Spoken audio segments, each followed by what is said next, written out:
USA and Iran and how both of them are winning.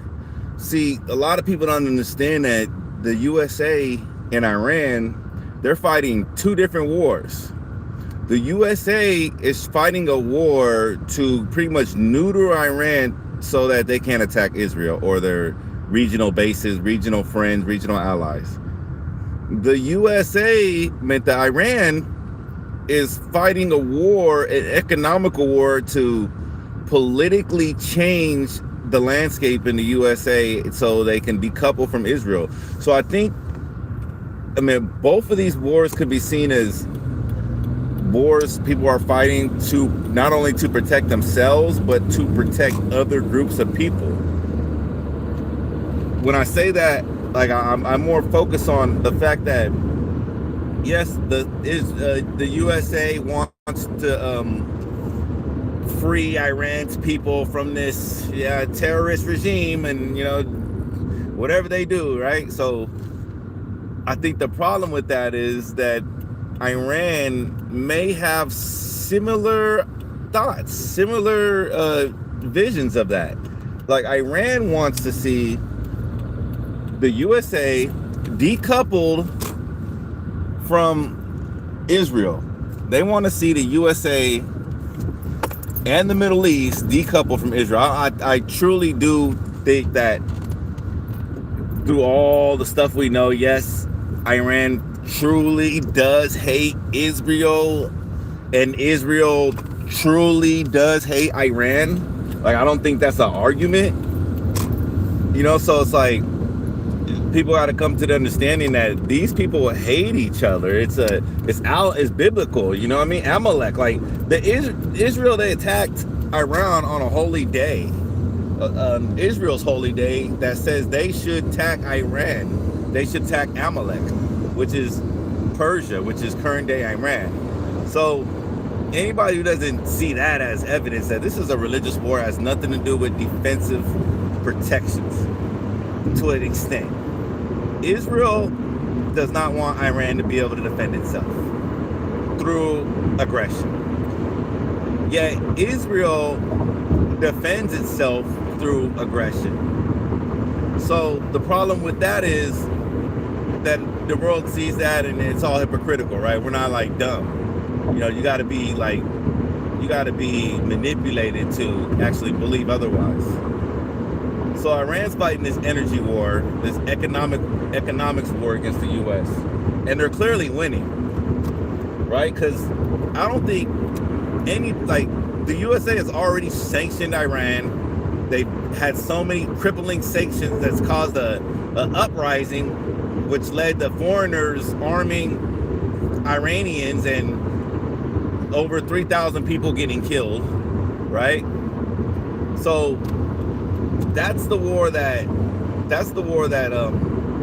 that the U.S. has been fighting. They were fighting the economical war. They were trying to get the uprising going. So they created the sanctions. They created the sanctions, which pretty much made it almost impossible for Iranians to get medicine. So you're sanctioning a country that's punishing the people. So the people get fed up. They want to rise up and all that. So I think Iran's doing the same playbook right now on a smaller scale, on a powerless scale. But I think they're doing it not with sanctions, but with real, actual bargaining chips, bargaining tools. They're not like using their power, because they don't have power. They're not using their power to suppress a country. They're using their resources, their physical, what they have that benefits the earth. Let's just say it like that. They're leveraging their resources to punish the American economy.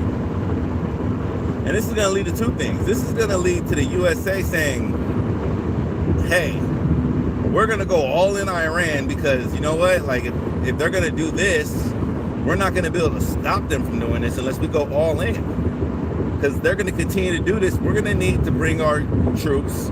We're going to need to bring our airplanes closer. We're going to need to be able to attack Iran without having to use refilling ships all the time. Like, you hear all this bragging about Pete Hegseth, like, we got air superiority.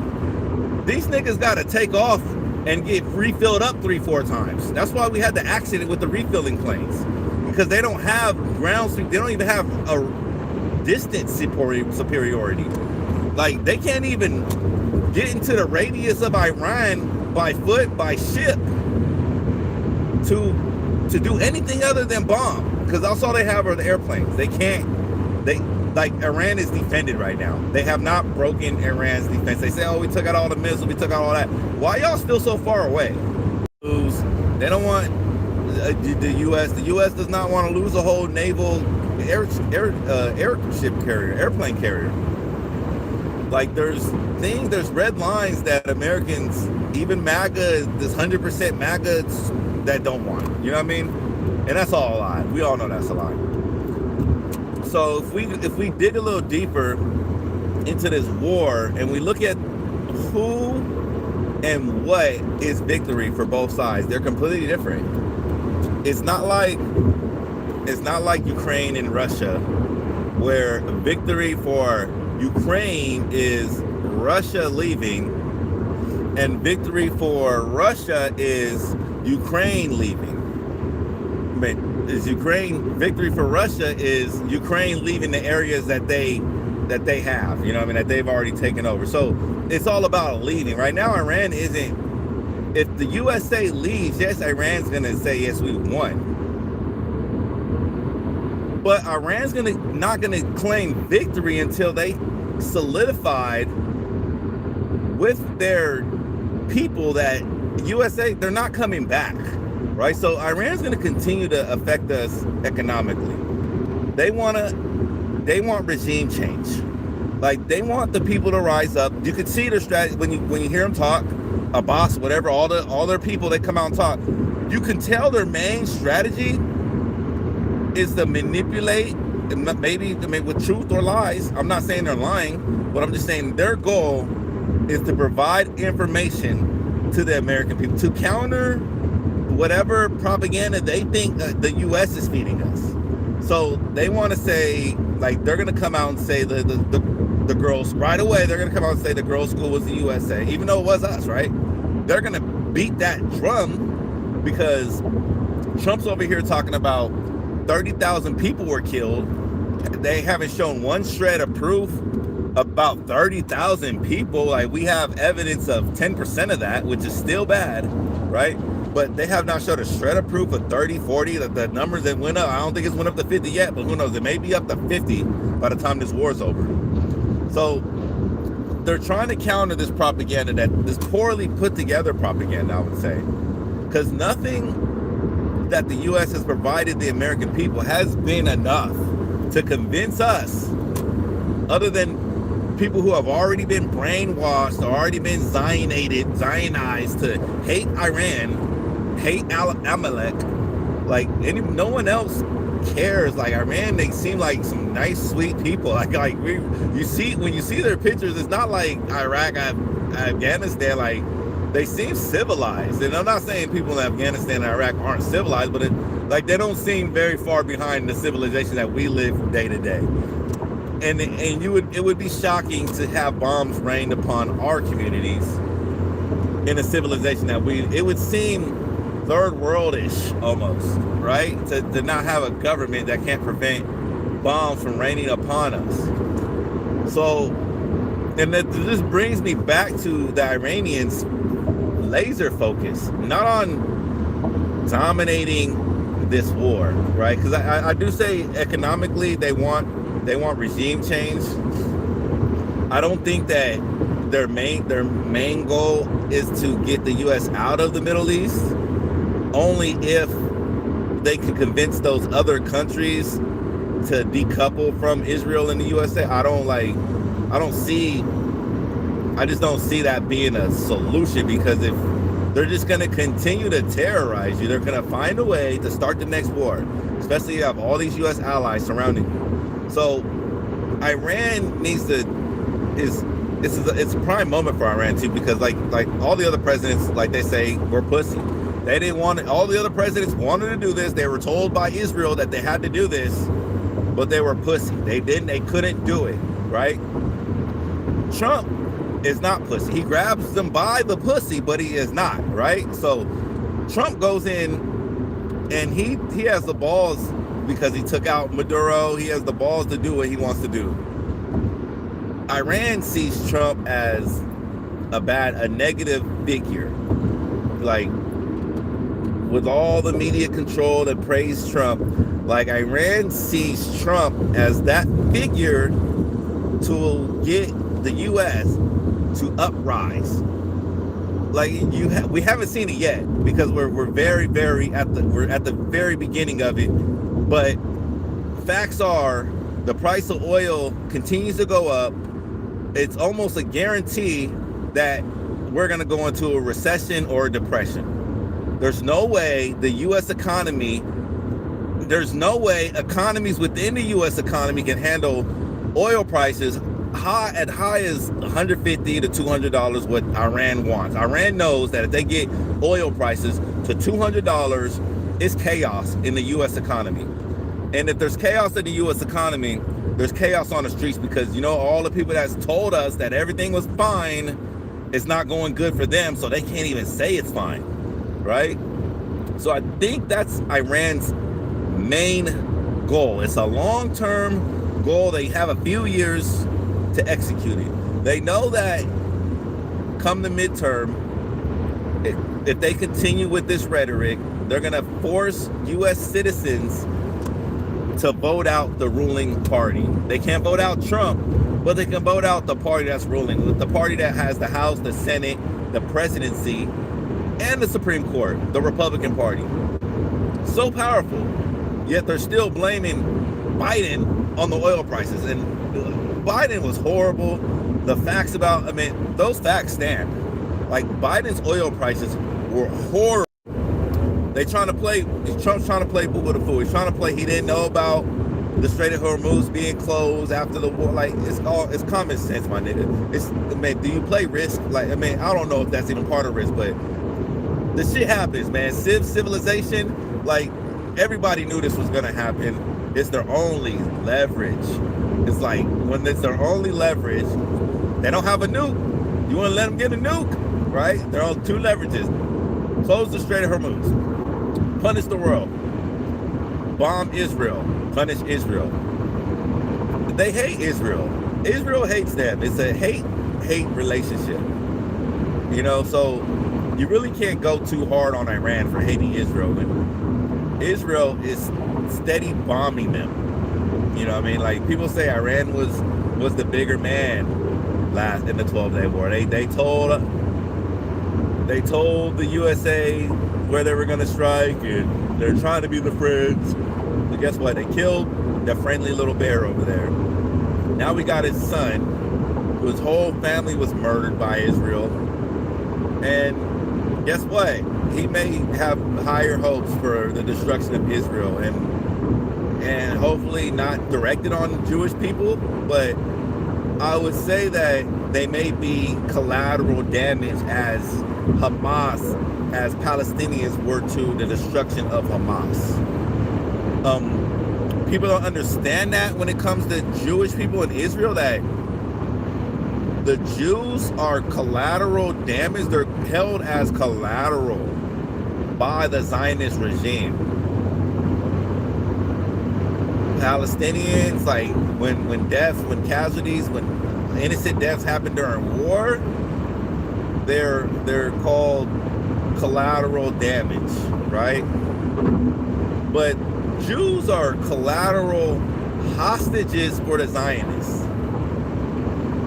You're not sure if you heard the news, but they not allowing them to leave Israel.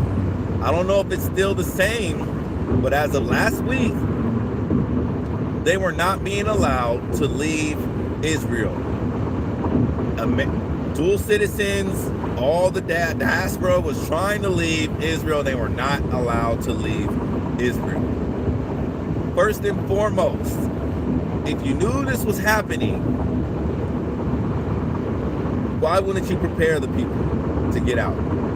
You know, but I'm not here to decide, like, you know, they got bomb shelters. Israel literally, they complain about Iran building tunnels, but they got so many bomb shelters in Israel for their defense, which That's why you need underground, subterranean places for your defense, because if they're above ground, then satellites can see them and they'll get bombed, right? So let's go back to this Iranian economic breakdown.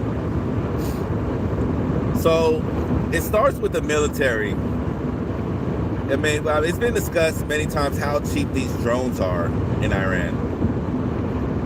And it's been discussed, it's been stated by Iran that they intentionally used their decades-old missiles in the first week of this current war.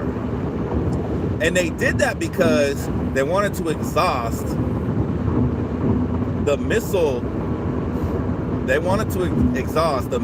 interceptors that that Israel and the USA had in stock. And if you guys don't remember, back, they call it the 12-day war when Iran shot, like, they say 1,000 missiles or whatever, equal missiles to whatever was shot at them. I mean, we were told 1,000. Where USA used fighter jets. You know what? I think this was under the Biden administration. I don't know what they called this war, but when Israel killed the nuclear scientists, and I could have this wrong. I believe that's when that's when Iran responded and hit Doha, right? But when Iran threw all those missiles, it depleted a significant amount of the interceptors that the U.S. has, right? That Raytheon, I believe Raytheon makes them. And that was bad because Iran can make missiles and drones a hell of a lot faster than the USA can produce these interceptors. The last number I've heard is that these interceptors, it takes about a year to make 50, or it's either a month or a year to make 50, where Iran can produce 200 drones. They can produce 200 drones within a month. And these drones are just like flying missiles almost.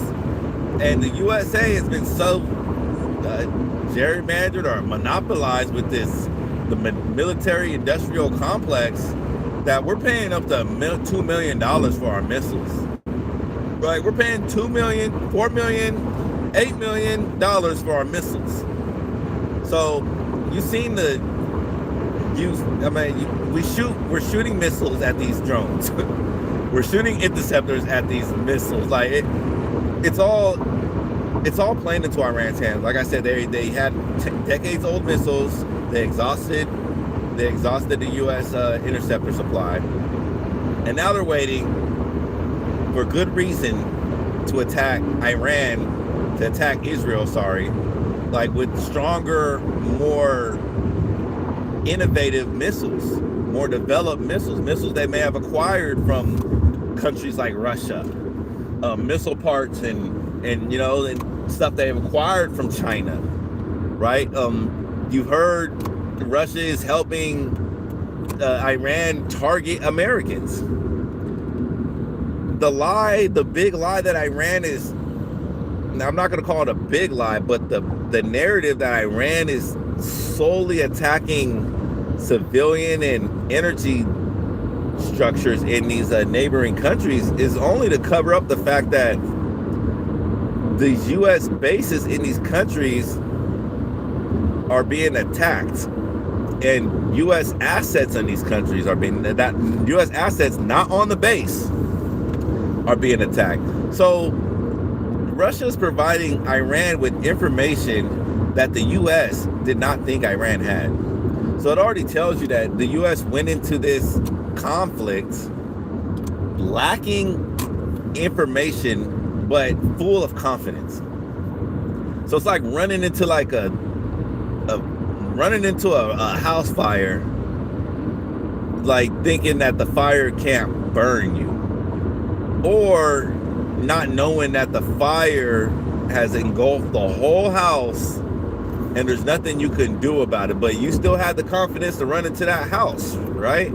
and you're gonna have to deal with the consequences. Either you're gonna make it out the house scorched, burned, 5th degree, 4th degree burns, whatever, however, 3rd degree, however high they go, or you're gonna end up in that house with the house, burnt with the house, done. So I think that's where the U.S. finds themselves right now. We're in a tough position.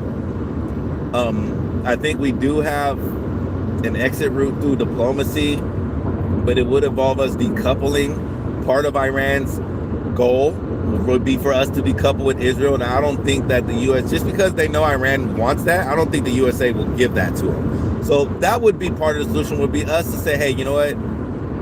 Israel's going to fight y'all on their own. We're done fighting y'all. We out of here. We're pulling our ships out. We're not even going to protect Israel no more. They're going to have to fight it on their own. I goddamn guarantee you Israel won't last a week, a day in that war without our protection, without our support, right? So a lot of that comes from at home. So if the midterms, and you hear this conversation a lot, like the media is allowing it because it's being demanded that the conversation be about Israel's control on Americans. Like the literal conversation is Kanye West.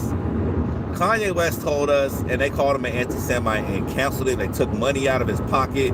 They took his family from him. Like, Kanye West told us this, and they took his family from him and everything he had.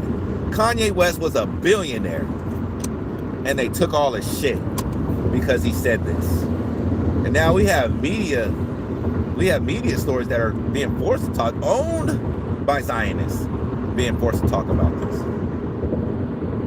But I think at some point we got to just call a spade,